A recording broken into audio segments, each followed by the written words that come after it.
Good morning.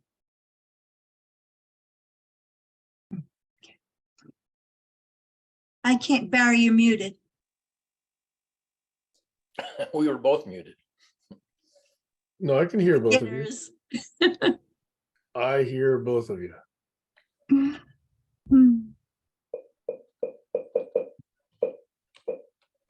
Hey, first things first. I think I could stay approximately 30 to 45 minutes because I have an optometrist / eye doctor appointment that I have to get to, and that's about an hour away, and that's at about 10 o'clock. Okay, whatever. But you guys are here, so I have no fear that you guys will have compelling conversation. Yeah, we can continue after you have to leave if you want to do it that way. Let me make you both co-hosts right now. I'm so tired. Take a nap, Stacy. I've been up since 4:30. And I think I just fell asleep like this for about 10 minutes. How come you were up so early today? I can't sleep. It's been happening lately. Yeah, I have this, I have these erratic sleep cycles from time to time myself. Want me to send you some melatonin, Stacy? I have those. It's not melatonin. I don't know if it's like a NyQuil, whatever it is, but I get up with a hangover. I don't like the way I feel. Yeah, so I don't take it. I'll look and I'll see what it's called later, but I don't like the way it gives me a headache. Normally I don't mind, but today I just have a busy day, so I don't have time to nap, but it's okay. A friend of mine was in the Navy, and he says that they have these round the clock schedules sometimes, and so he introduced a term to me called an ORP, an ORP. Basically, it's a in the seat, 15 minutes, head down, eyes closed, 15 minutes. It's called an officer rest period, 15 minutes, and then he says that's enough to keep him going for another couple hours. So I learned the term ORP. The thing is, I took my shower already, so I didn't want to mess my hair. So I'm sleeping like this. Priorities. I know. So I woke up, my hand was numb. I fall asleep right here, watching that same screen. Yep. Similar to an ORP. Yeah.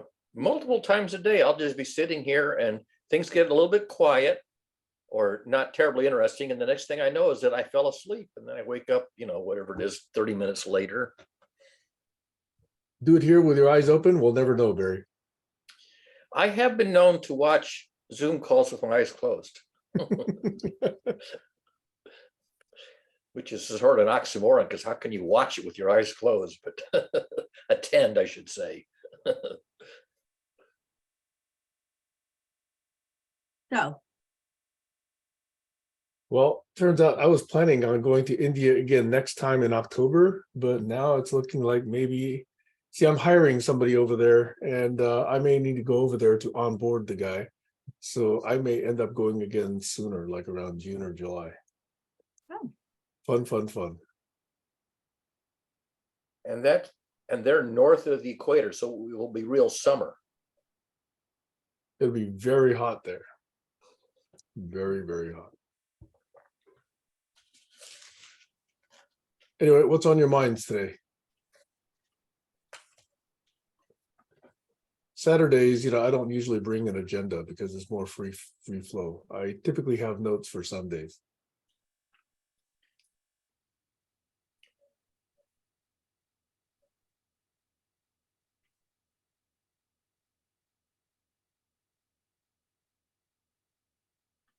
I'm going to wait to see if Stacy nominates something here. No, my brain is really slow today. I'm that tired. I'm that tired that I'm not activity.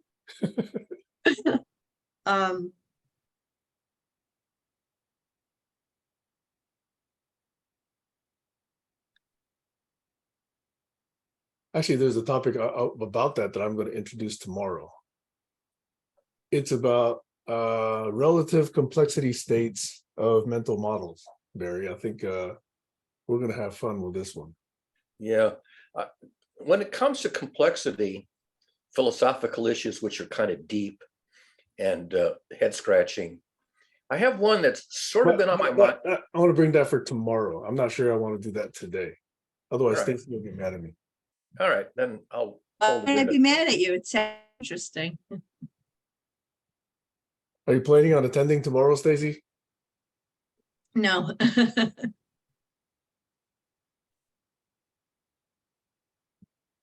Well, it would be fun to get Sam Chan's perspective on it also. I'll give you the 30-second version.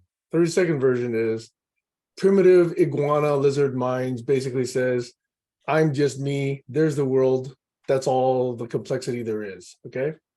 And we think that an evolution of that is, I have myself, but now I'm aware that other entities are out there. So not only is there one brain or mental model, but there might be one or two or three others that I care about, okay? And then you sort of take that and say, well, geez, if those people have mental models, I have my mental model of what those people are. So now my structure is a bit more complicated. Then the next level above that is, well, each of them might have their own mental models of what each of us is doing. And then therefore, that's the complexity scale and spectrum I wanted to explore. That's the 30-second version. I suspect that the vast majority of entities don't even have a concept of a mental model. There's no such thing in their mindset. Yep, they have just reactionary patterns. Right. Stimulus response and no notion of an abstract mental model. Just it is what it is, and I react as I react. Yep. No self-awareness, so no self-consciousness. And no questioning of what's in there. Yeah, because you don't have an abstract notion of that there is a something in there, which is a something, which is only some kind of an image of what's out there. That really gets back to Wittgenstein, that what we have is pictures. He called them pictures, I think, at least in the English translation. No, it's not something, it's reality. That's reality to most people. Right. What's in their brain is indistinguishable from what's out there without realizing that the one's an image of the other, and maybe often a very crude image. So that's a teaser for my questions for tomorrow. Yeah. But that sort of connects to what I was also sort of been thinking about and trying to figure out, is there a way to broach this subject without losing 99.95% of my audience? I don't think it's important that we care about that, Barry, because I think what's more important now is to see if we can even find a handful of people. Forget the 99.99999%. Let's even see if we can get 3 or 4 or 5. I think I can get 5. Although they may not have 6. time to attend, but I think there are 5 that I know of who could address the topic coherently, attentively, if they were available. And then the availability becomes the dominating factor. If they're not available, are they at least putting that perspective into whatever they're currently doing and improving the world? Yeah, I think that is probably correct. But they're so focused on an individual case that they don't talk about it in the abstract. The other thing that's going on is I have some damage in my crawl space. So that just hit me with a huge build now that I got to deal with.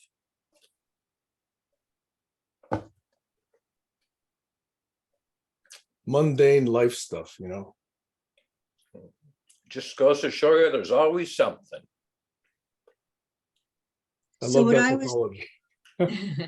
So what I was thinking of is, and this might tie in, if there's a large segment of people who are walking around thinking that they're a victim or that they're under attack, how do we convince the other group of people not to feed into the first group's theory? It's hard. First of all, is it necessary? May not even be possible. You can certainly try, but if you try and you get nowhere after a certain amount of time, you kind of have to, at some point, throw up your hands and say, this is futile. It's really hard to admit that something is futile Because for all you know, the next attempt could succeed, but with diminishing probability. And to answer your question, Sam, yes, I think it is necessary. See, that's interesting because in my mind, I agree with Barry. There's a point beyond which it's futile and the possible returns are not worth the effort. Yeah. And that's the wall of stupidity. Yeah. I've given up on a couple of people in the last month or so, and my friend Anne Marie told me that she gave up on somebody that kind of surprised me to hear, that she just basically says they're just not worth the time to engage. So between the two of us, at least 3 people, we've basically, maybe 4 now, we've just, put in the margins and stopped paying attention. And we're not the only ones. I mean, there's some historically very, very well-respected, smart people who also said similar things. Like, what is it? Einstein said, only 2 things are infinite: the universe and human stupidity. And he's not sure about the universe. Exactly. Yeah. And I think that's a correct quote, although I have to be really careful anymore. There are so many bogus Einstein quotes floating around that you have to check every one of them now. Even the ones that you heard when you were a kid could be bogus for all I know. Now, I would agree with Stacy if I were immortal and I had infinite time, but I'm not immortal. I have to sort of allocate my time. Yep. And that also raises the question, should you disclose to the individual the fact that you're ghosting them? I don't really have a good answer to that. Under what conditions should you not disclose that you're ghosting somebody? What's the ethics? There's no reason to, unless you're hoping that is going to change something, there's no point. Well, except that it's a practice which, if it's ethical, should be consistent, maybe, unless you have situational ethics where maybe it, quote unquote, depends. So that's not really using your vernacular, Barry, your ethics, the calculus of your ethics must take into account the potential for upside and downside behavior of the person you're talking about. Let's say if you ghost somebody, are they more or less likely to come back with a negative reaction? I think that factors into your calculus of ethics. Yeah, and I get to the point where I have so little confidence in my predictability of those kinds of things. The notion of predicting how somebody's going to react, I consider myself utterly incompetent at that kind of prediction, the theory of mind prediction. I don't think you should be so abjectly forlorn about that. I think you have data, and I think you can make educated guesses. Now, they may not be correct all the time, but you have information to go on. Yeah, I have it, but the what do you call it when you have a prediction and a plus and a minus? What do you call I forget the technical term in statistics, but I have such a wide range of uncertainty around. Variance? No, it's like the uncertainty within a statistic. I'm losing my ability to recall technical terms. Maybe it's not important, but it's not variance. The error, like the error bar. It's called like an error bar. The candle. Error of margin. Margin of error. Margin of uncertainty. Yeah, something like that. So I can say, well, it's 50% with the plus or minus 49%. It's like it's so pointless because you have so little confidence in the prediction that you basically say, beats me. I haven't a clue. For all intents and purposes, I haven't a clue.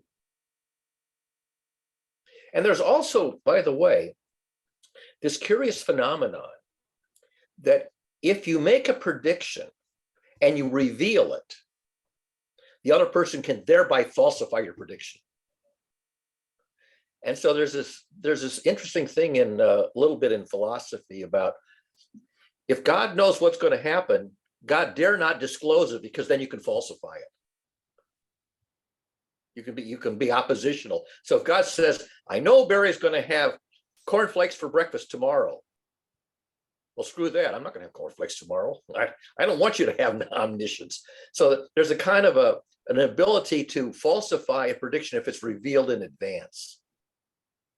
Right, but that would only be for somebody who's choosing to be contrary. Well, yeah, I suppose, but also not necessarily just choosing not to be, I don't know, what's the right word here? So predictable. Because it's in the sense of game theory, it's dangerous to be predictable. You're going to lose. If we're playing rock, scissors, paper, and you're predictable, you're going to lose every time. You know, it's so funny because that's what wound up being my Achilles heel. Like I spend so much of my life trying to explain everything I was doing because I had this mistaken notion that if people understood why I was doing or saying what I was doing, then they would understand and they wouldn't get upset. And it wound up being used against me because then somebody could predict in a way to either predict my next move to catch me at something or to, you know, to trap me, so to speak. To troll you. They basically enables people to troll you. And that's kind of interesting because there was a discussion about Stephen King not paying for his blue check mark, but still having his blue check mark on Twitter. And Elon Musk says, I comped the check mark for 3 people: LeBron James, Stephen King, and I can't remember the third person. So he gave them gratis their blue check mark, even though they said they wouldn't, you know, no way they would buy it. And the question is, who's trolling who? Speaking of that point, and I have no idea the truthiness of this one, there's a university somewhere that offered to pay Elon $8 if he would stop claiming he's from that university. That's where the $8 bet came. I saw a reference to an $8 bet, and I go, these cultural references are coming out of nowhere because I can't keep up with the origins of these cultural references. No, it went from 25 to 8 because he initially said, I'll give you guys blue check marks for $25. And then Stephen King immediately says, how about 8? And that's, or something like that. And then immediately dropped to 8. So it's like, yeah, that's so why this $8 meme is now. They're playing mind games with each other. And when the mind games get too much ping pongy, you can't keep track of the mind games anymore. You have to, you know, be keeping score like a statistician to figure out, you know, who's winning the mind games. And the meta mind games and the meta mind games. Speaking of which, one of the books I'm reading, because my daughter Amy required it of me, is The Myth of Normal by Gabor Mate. And the section that I'm in right now talks about the psychiatric or psychological effects of absent parenthood. Like if a parent is absent in a child's development, what must take its place? And it's sad for me to go through this section because I recognize I resemble that chapter. Whoever that was, I let him in. It's Joshua. Yeah, Anne Marie, who teaches 5th grade, has a fair number of students from broken homes of some variety, and in some cases, the breakup of the parents is extremely intense, and she has to deal with the children who, at age 9, 10, 11, 12 years old, are dealing with this. You know, spending half the time with one parent and the next week the other parent, and the parents are in this terrible conflict. And basically, they bring their stress into the classroom, and then she's got to figure out how to handle it without, you know, really having any power or insight. You know, that you're sort of stuck in this impossible situation, and it's not uncommon. I mean, there's an awful lot of kids who come from broken homes where the parents are fighting or split up or whatever. She has to play the role of the Annie Sullivan in the Helen Keller story, where Helen Keller is deaf and Annie Sullivan is the tutor who's trying to figure out how to bring Helen Keller out of her oppositional defiance, whatever, Michigas, and get her to communicate in sign language. And I look at what Anne Marie has to do. I says, she has to be the miracle worker. That was the name of the movie. She has to be the miracle worker with some of these kids because they're so screwed up. They're so traumatized. And the amazing thing is that most of the time she succeeds.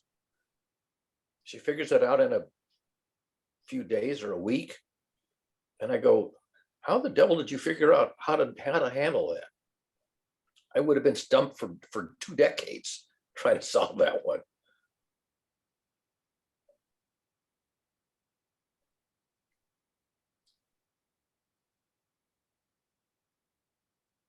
It strikes me as I learn more about the world and learn about more people that to go through quote unquote a normal childhood is a rare privilege.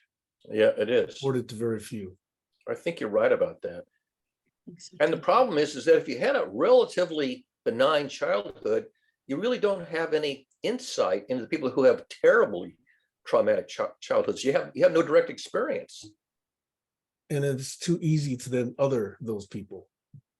Well, you basically say, I have no idea how to relate to this person. Maybe it's just better that I don't try to relate to them, because if I try, I'm just going to get caught up in some kind of a unproductive relationship with them.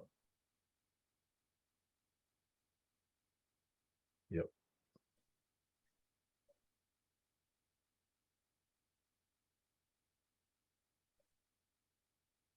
That sort of goes against the the love your enemy or whatever, whatever version of the have empathy. It's the thing. How do you have empathy for the villain, for the psychopath? It's sort of like an oxymoron. How can you be in a state of empathy with somebody who's enmity and anger and just whatever negative valence emotion they're in, anxiety? You don't want to be in that same state, or you're going to be equally dysfunctional. I think it's possible to do that, but it's not the first thing you do. Remember the Hippocratic Oath? Yeah, do no First, harm. do no harm. Yeah, I think when you come across a psychopath, the first thing to do is limit that person's ability to do harm. Then you can go into empathy or compassion. yeah. But the easiest way to limit what they can do is get the hell as far away from them as you can. Yeah, but they could still be doing harm to others, if not to you. That's true. I don't know if I remember her name, Andrea Kuczynski. I can't remember how to pronounce her last name. Said if you come across somebody who is afflicted with one of the personality disorders, like narcissistic or borderline or sociopathic, she says, run the opposite direction as fast as your little legs will carry you. That's their guidance. Well, that's okay from a locality standpoint, but it still leaves the problem for others to deal with. It does. It does. And I see examples of psychopaths and sociopaths and borderlines and narcissistics and whatever, and I go, people who are optimally competent at handling that kind of a person say it can take 10 years of therapy with a willing client to bring them around, and they're almost never a willing client.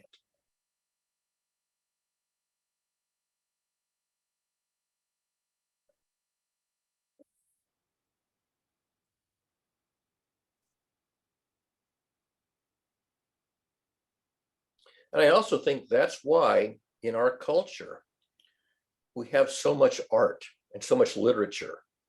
I think the people who encounter these crazies end up processing their experience into great art.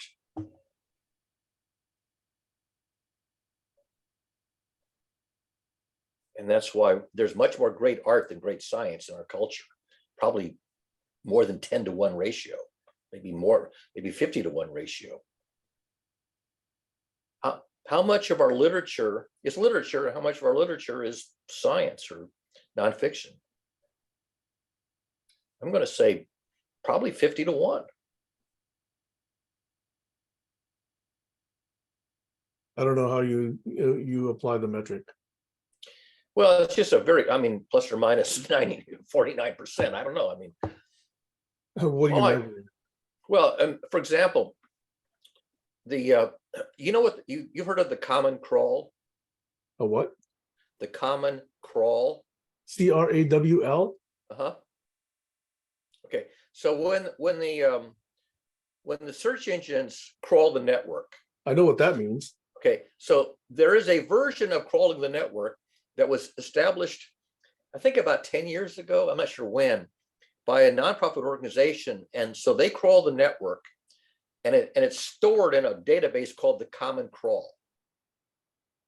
And all of the LLM GPT models, maybe not quite all of them, I don't think Google's is, but most of them use the Common Crawl as their source, plus some filters to get rid of really, antisocial stuff.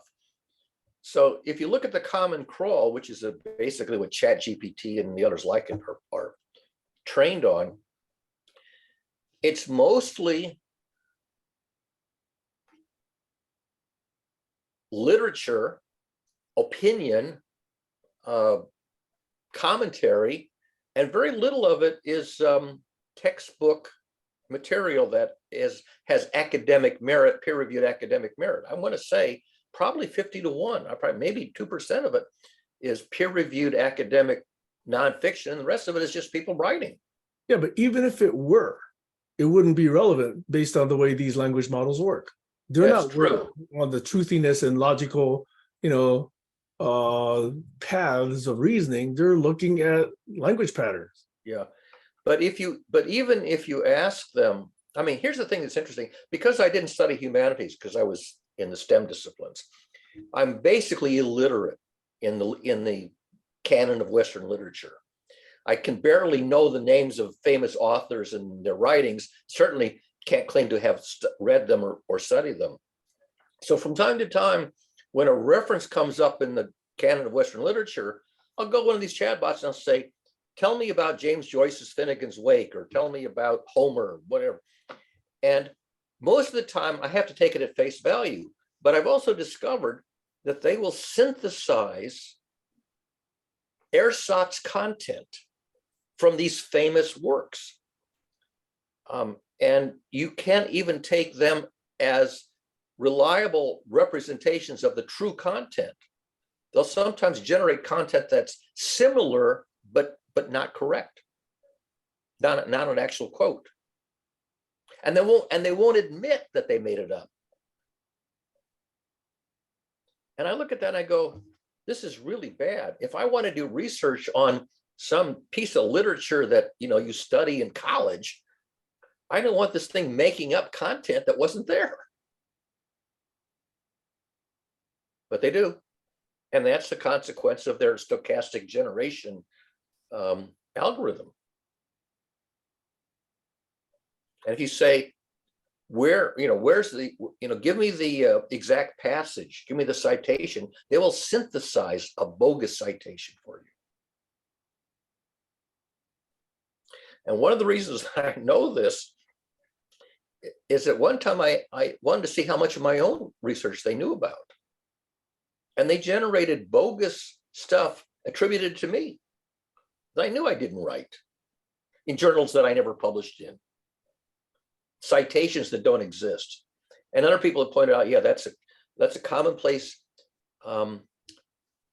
practice, wrong word, characteristic of these chatbots, is that they will generate baloney that's counterfactual.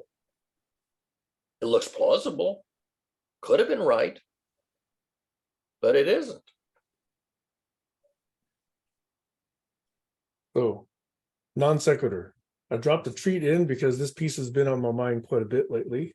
And then second, I'm about to go prepare for my eye doctor appointment. So enjoy. Okay. Did you make us complete host so we can end the recording? I'm afraid that if I do, the recording will stop. But if you want me to try, I can do that. No, okay. The problem is that when we quit, if we're only co-hosts, the recording will continue with just your face there. But I'll tell you when we quit so you can know when to cut it. You Okay. go. Okay. Have fun. All righty. Thanks. Let's see if Joshua wants to turn his camera on and say hello.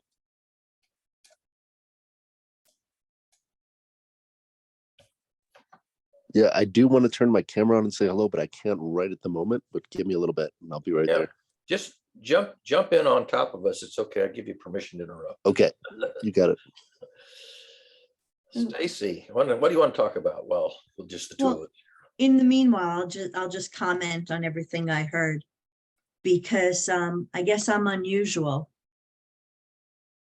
because I recognized as a really young child the importance of a good family life. I remember telling my mother at a very early age that if everyone had a mother like her, there'd be no problems in the world, because I knew that I was loved. I felt very safe. I could always give my opinion, so I never really felt powerless. And I knew those three things were really important. And not that I had a perfect life, I had issue, bullying, stuff like that. But in my family life, I wish that I could have given that to my children. But somehow I knew how important that was for other people, because I knew when people weren't right, it stemmed from their childhood. And I can't explain why I knew that. But just to go back to the point about how could somebody know if they didn't have that? They can know, because I knew and I didn't have that. And I think that's why I was drawn in the beginning to people that didn't have it so good. I think there was a part of me that wanted to make it better for them. So that was one thing I wanted to say.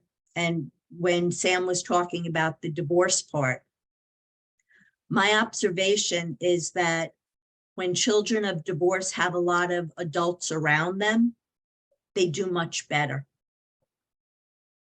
So whether it's an extended family or lots of group friends, those kids turn out fine.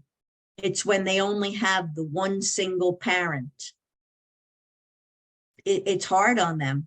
And, that's a shame. And that's where I wish as a society we could, really come together. Like, I know when I was a single parent, I wish there were more places where lots of single parents would have been able to come together so that we could have all helped each other out.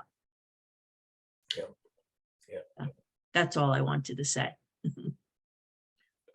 Just two things that I'll say.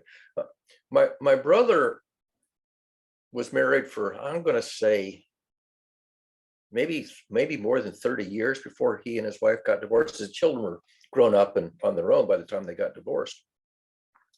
And one time I went back to Indianapolis, which is where they had lived, and they were divorced by then. And his ex-wife was going to go down to Phoenix, I think to Phoenix, to visit the daughter, and was going to leave her house empty. She had a dog. So she said, as long as you're going to be in town, how about house sitting and dog sitting in my house while I'm away, so they don't have to deal with, and I've done that before. So I said, fine. So I'm in my brother's ex-wife's house with the dog, and my brother knocks on the door, which I wasn't expecting. He opens the door. I open the door. He comes in the house, and he looks around, and he looks over the fireplace. There's this big piece of art, big metal sculpture. He takes it down, and he walks. I said, "What are you doing?" He says, "That's mine," because they had not agreed on who owned what property. Oh, I didn't know that they had this unresolved conflict about ownership of property. So he takes us down, and there's nothing I can do. I mean, I'm not gonna wrestle him. So he takes it down. He says, "This is mine. And what's it doing here?" Walks out of the house, and I'm kind of dumbfounded. And then when his ex-wife finds out, she blames me for letting him in and letting him take it, as if you didn't know. I mean, he knocks on the door, open the door's my brother, right? And he storms in and takes a piece of, art. So I end up in the middle of this post-divorce, conflict of who owns what piece of property, which I think rumbled on for maybe, I don't know, maybe 5 years before they finally, outgrow it. But here's this very immature behavior. Very immature behavior of, they're in their 50s, I'm guessing, 50s or 60s by now. Okay. But the other thing is that I was completely unfamiliar with how psychologists work with clients. But I did go to a psychologist once to get some guidance on a conflict that I was having in life, which I had no clue how to solve. And I don't think I even knew at the time that there's this book called DSM where you get the diagnoses, or that it's part of the whole protocol. So the shrink says to me, this is basically his opening gambit. He says, tell me how you got to be the way you are.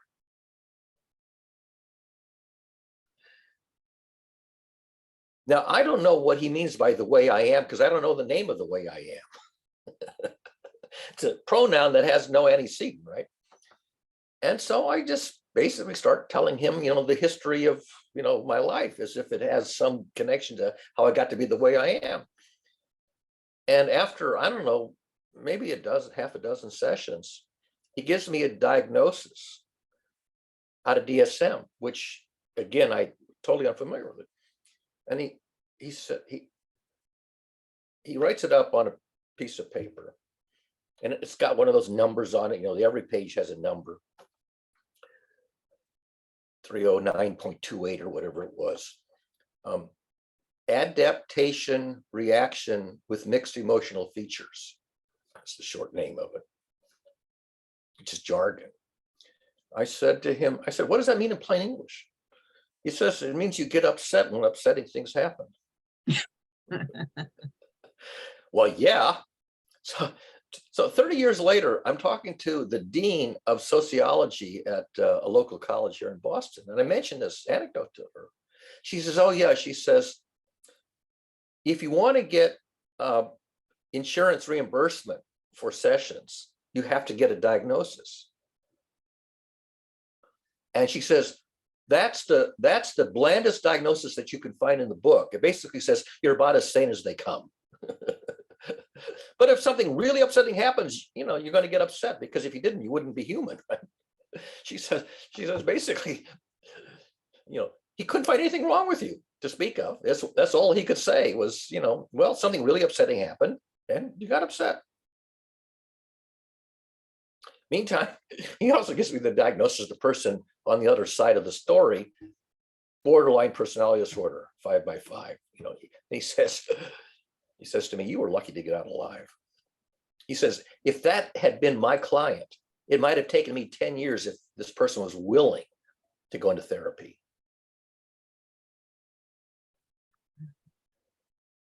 Josh is on camera now. Go ahead, Josh.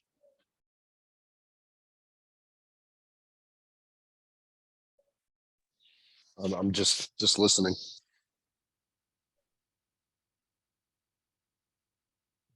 Hope you can hear me. We can hear you.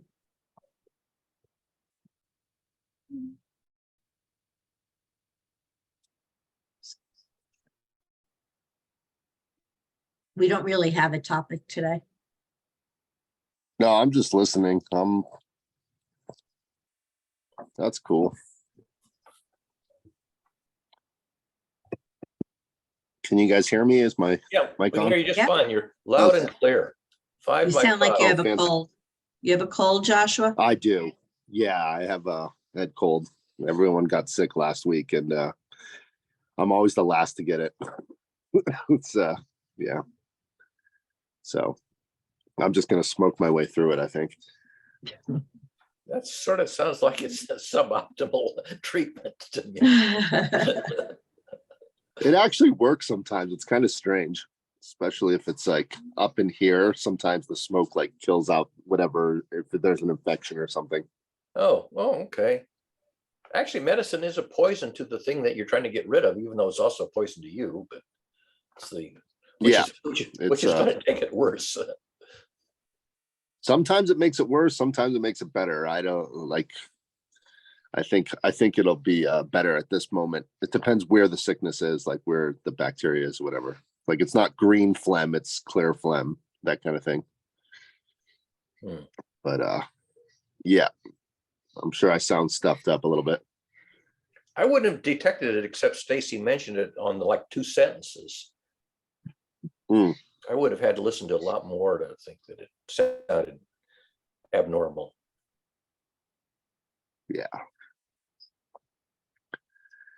Yeah, long week, but beautiful week. It's nice to move into spring. Yeah, pretty decent on the East Coast too. Everything blooming, Barry? Well, my Stacy? tulips haven't bloomed yet, but the shoots are up. The green shoots are up. So Okay. maybe in a week or two, I'll start to have the flowers open up. How about where you're at, Stacy? Is it the same thing? Yeah, it's been nice. You're about the same Yeah. latitude as me, aren't you, Stacy? Yeah, we have the same weather. Yeah. Except that Yeah, I'm we closer to could the be- coast and you're much further inland. No, There's a I'm on the weird- water. What I water can, are you I on? can walk to the water. I'm Which- I'm right by the Tappan Zee Bridge. Hmm, Oh, I know where you are. okay. And how far is that from the Atlantic coast? Very far? You know that big island that goes off New York?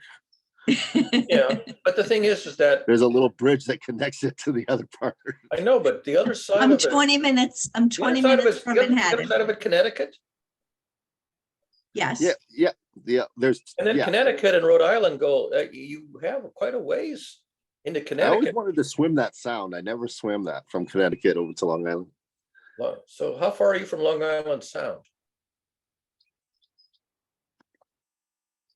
If I was going by boat, I'm not far. If I'm going by car, I mean, Because I'm like 20 miles inland. I'm on the northwest side of Boston, which is on the ocean, Boston Harbor. So Think I'm of it like about- the bottom of Cape Cod if Cape Cod wasn't connected. yeah. So I'm like 20 miles to Logan Airport, which is right on the coast. So I'm 20 miles inland from Boston Harbor. I was the- thinking you were further inland than that, Stacy. The weird thing about New York is it's got those rivers.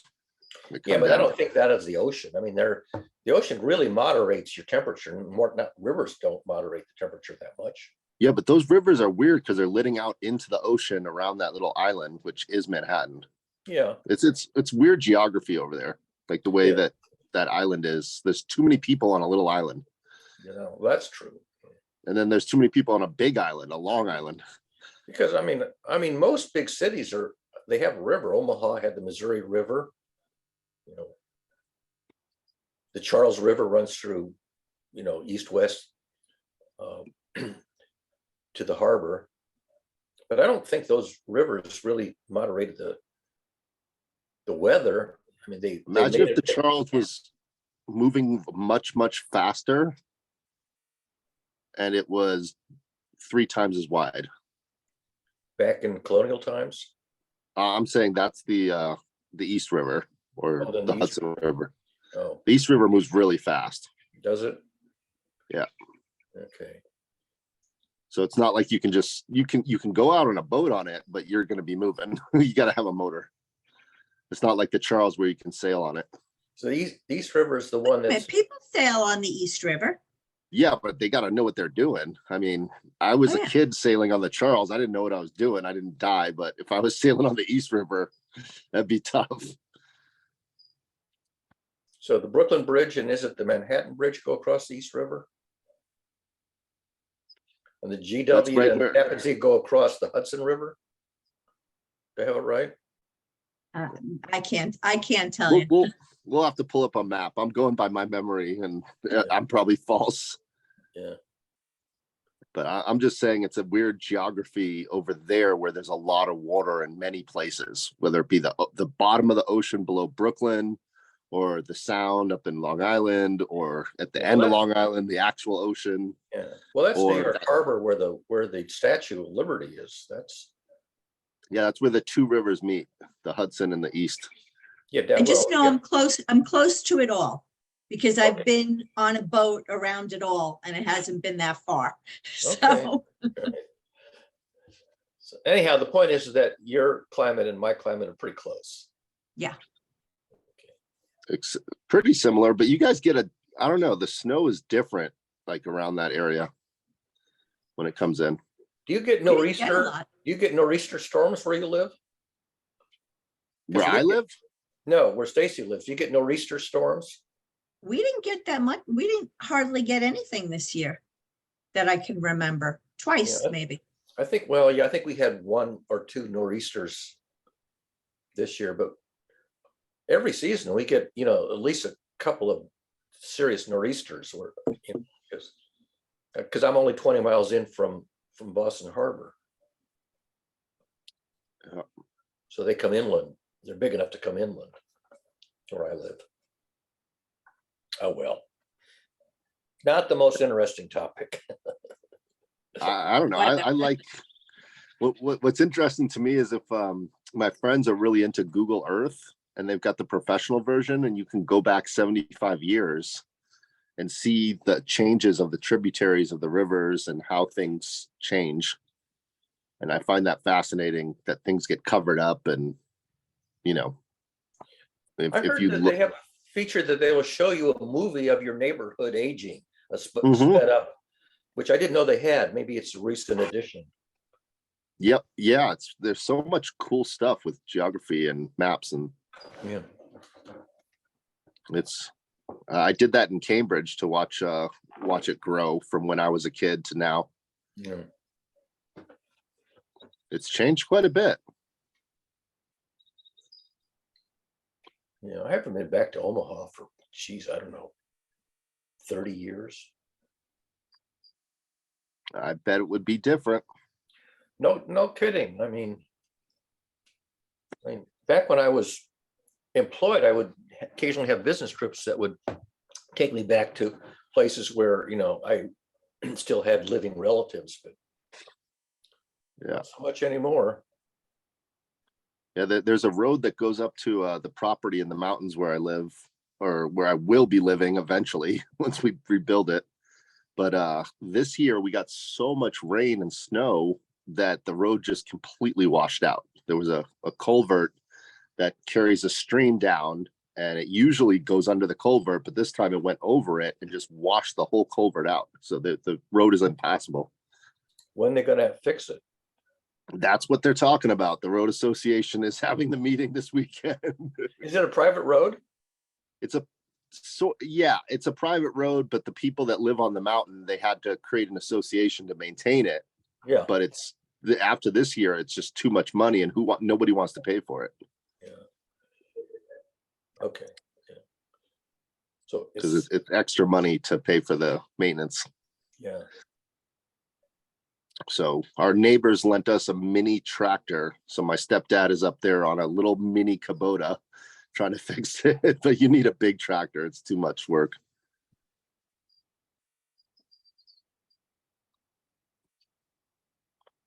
Yeah, you don't think about maintaining the roads until that's the thing about homesteading, is you don't think about electricity until you don't have electricity. Or you don't think about your roof until your roof gets trampled with snow and collapses. Yeah. You take the infrastructure for granted until you don't have an infrastructure anymore. Exactly. What was it? A parking garage fell down in Manhattan last week? Well, I didn't see that. I didn't either. It was a parking garage what's it close to? Might be close to City Hall or something like that. Yeah, the parking garage just collapsed. I think one person died and a bunch of people got hurt. And one of the things they pointed out is that in the future, electric cars, they think, are going to be heavier than gasoline cars. And collectively, they're going to put more weight on parking garages, which are aging already.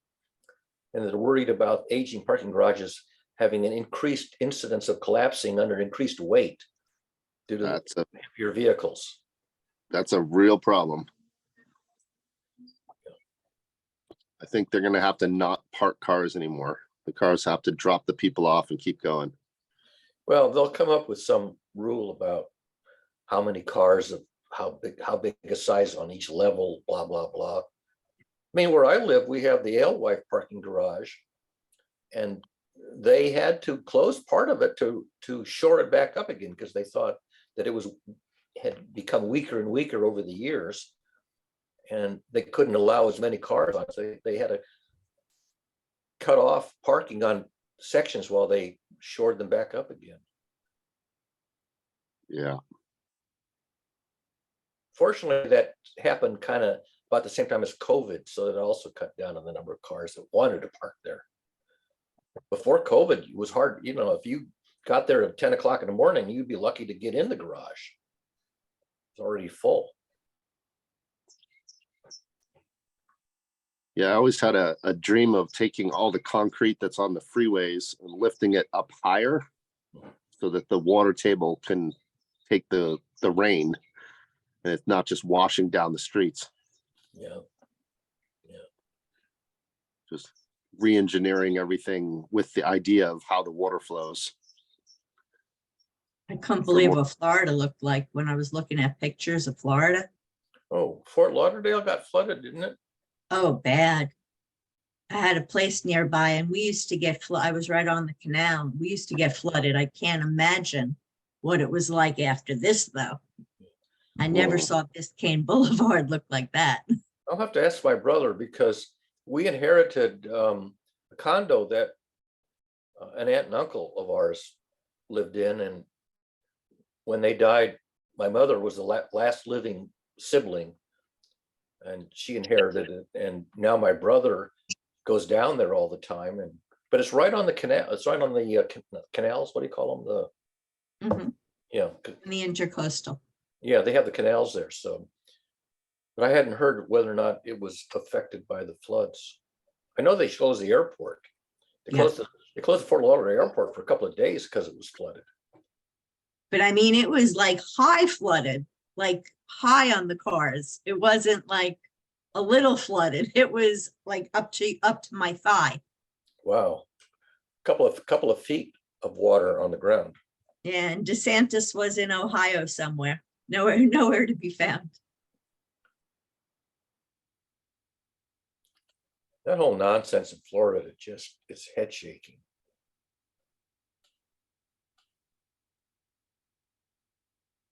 Yeah, I wish they would take the large, massive projects of military and do that for infrastructure for America. Take all the people from all the military bases around the world and say, okay, we'll be back. We're going to still police the world, but we got to take care of home for a little bit. And then bring all the Army Corps engineers and people like that and work with the cities. Yeah. And you guys police yourself. We'll be back. Yeah. Well, it's true. I mean, because we built a huge infrastructure in the 1950s and 60s after the Second World War. There was a huge infrastructure, and all that infrastructure is now 60, 70 years old. Yeah, it's time to redo it. Re-up.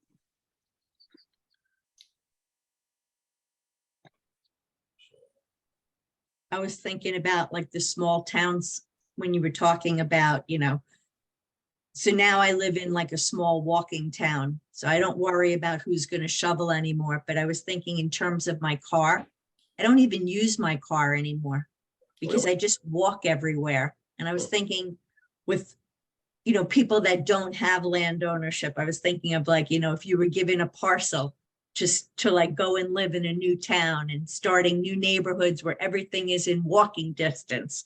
And there's like, everything built around communities, how nice that would be and how it would lessen the amount that you'd even need to use your car or the need to have a car and more car sharing and things like that.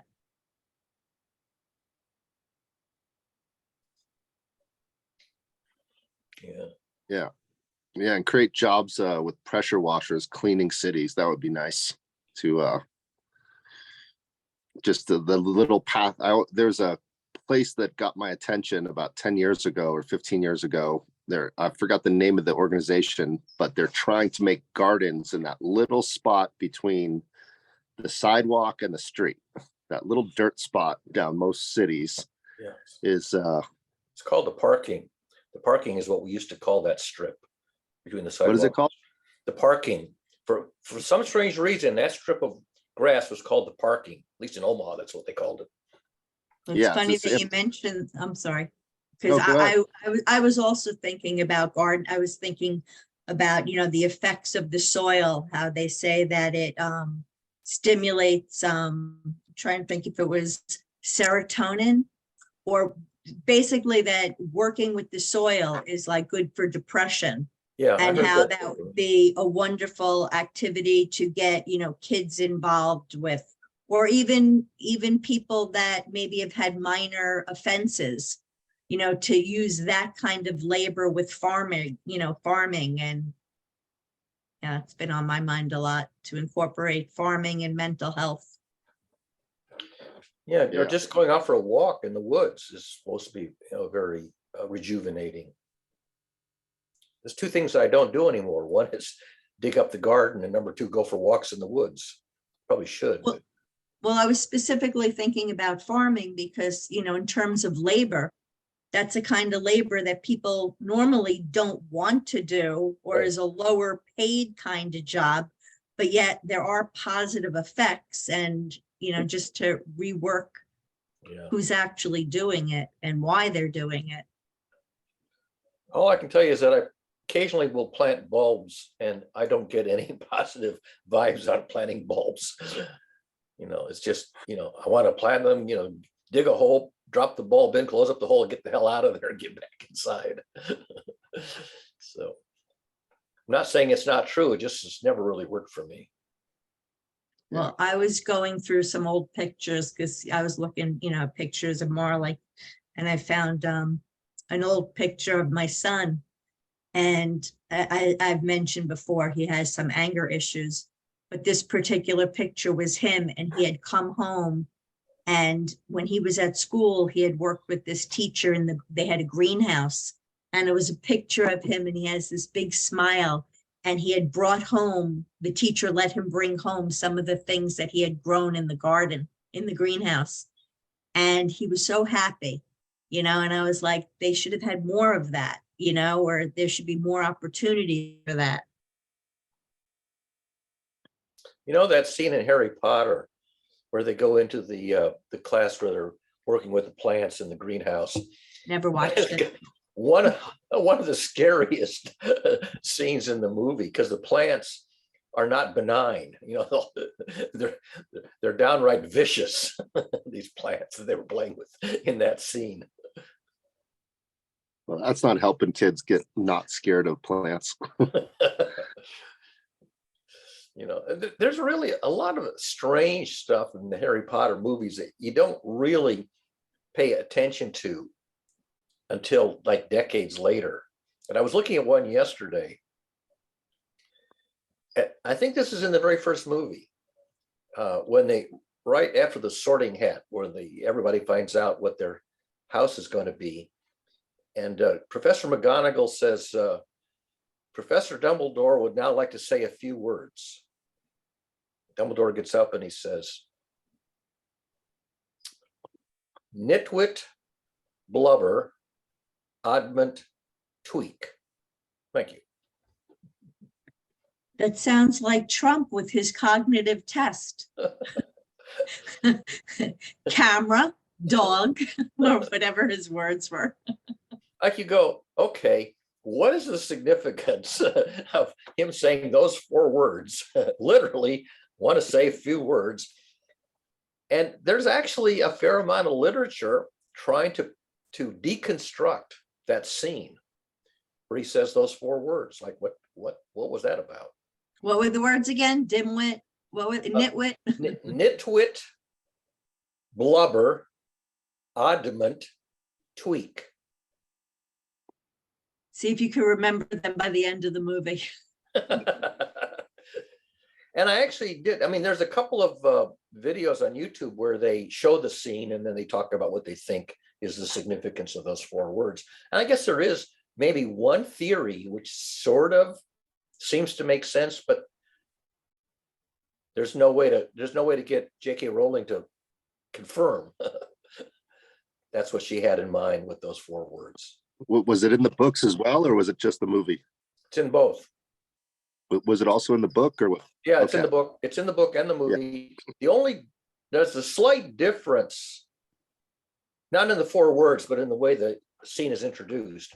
In the movie, McGonagall introduces him, and I think maybe in the book he introduces himself, but don't hold me to that slight detail. Yeah, I think as a creator, it's fun when you are sort of blocked and then you just create randomness, and Right. then people interpret it in all different ways. They go deep into your randomness, and you know that you just made up nonsense, but then people try to make sense out of your nonsense. Well, it's like that French deconstructivist. Who are the names of those French philosophers who wrote social text? Forgetting their names now. Jacques Lacan, I think, is one of them. But I don't know them. they basically do word salad, and the whole point is it's not sentences which you can diagram. They're just a melange of words, and they're not sentences that actually say anything. They're a little bit like poetry, where a verse of poetry tries to give you a sense of a feeling, but it doesn't try to do sentences which actually say anything. Yeah. That's a lot of creating is I need filler in between. Right. And the funny thing is that on the internet and here in Zoom, I've come across people who will just say a sequence of phrases which are not sentences. Well, we know one of them from GCC, who would speak for 20 minutes and not say a single complete sentence, just phrases. And I've seen them on Facebook too. Like, what are you supposed to get out of that?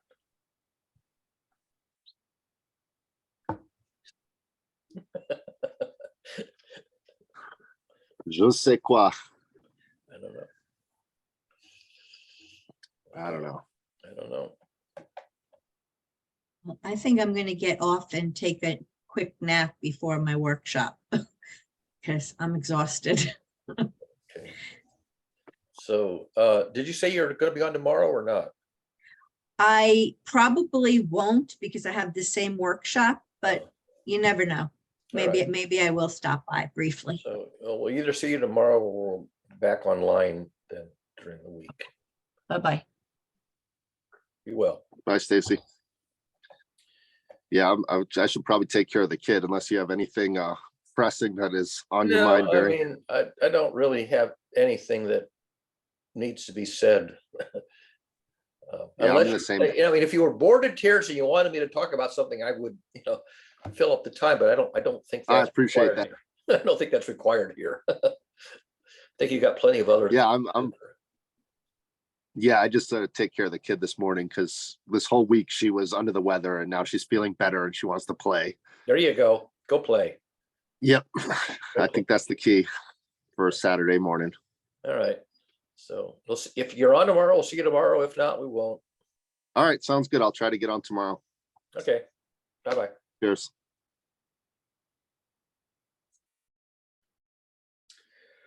Okay, and Sam is on the road, so it's 5 minutes after the first hour.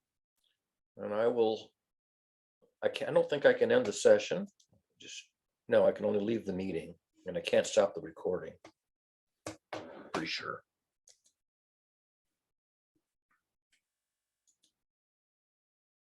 Go. Okay, I will depart and leave a word for Sam that we went until 6 minutes after the first hour.